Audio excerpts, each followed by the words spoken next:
महाराष्ट्र से आपको लेकर आते हैं बिहार, जहां पर चुनाव तो अगले साल होने हैं, लेकिन बिहार में आरजेडी नेता तेजस्वी यादव ने क्राइम बुलेटिन जारी किया है। इसमें उन्होंने पूरी 110 वारदातों की लिस्ट लिखकर नीतीश कुमार के सुशासन पर सवाल उठाए हैं। जवाब में बीजेपी और जेडीयू ने लालू राज के पुराने लॉ एंड ऑर्डर के किस्से निकालकर सुनाने शुरू कर दिए। बिहार में किसकी दिवाली मन रही है और किसका दिवाला निकल रहा है, ये सवाल आरजेडी नेता तेजस्वी यादव ने उठाया है। नीतीश सरकार से पूछा है कि बिहार में तो अपराधियों की दिवाली है। तेजस्वी ने सोशल मीडिया पर एक पोस्ट किया और पूरा क्राइम बुलेटिन ही जारी कर दिया। इसमें उन्होंने 110 वारदातों का जिक्र किया है और तंज कसते हुए कहा कि खबरदार किसी ने भी इसे जंगल राज कहा तो।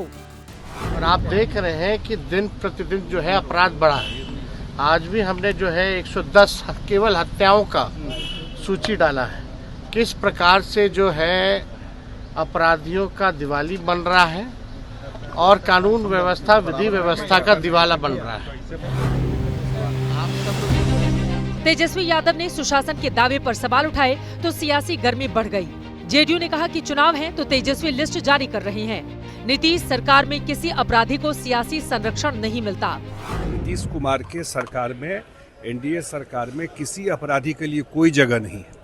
क्राइम तो दुनिया में कहीं हो सकता है, लेकिन क्राइम होगा तो उस पर एक्शन होता है और कार्रवाई होती है। कभी भी पॉलिटिकल प्रोटेक्शन किसी भी अपराधी को सरकार के द्वारा नहीं दिया जाता। बिहार की 4 विधानसभा सीटों पर उपचुनाव हो रहे हैं, लिहाजा आरजेडी नीतीश सरकार पर हमलावर है।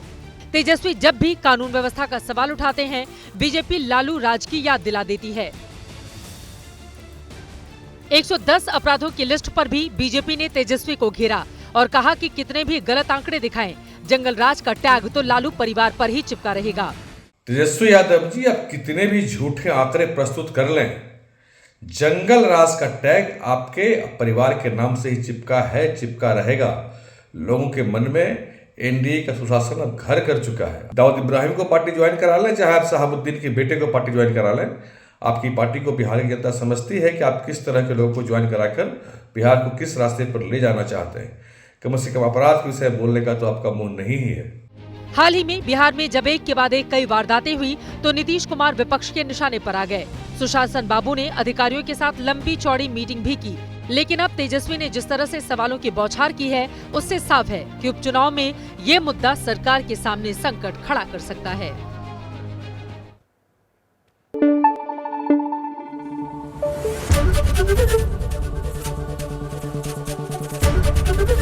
एबीपी न्यूज आपको रखे आगे।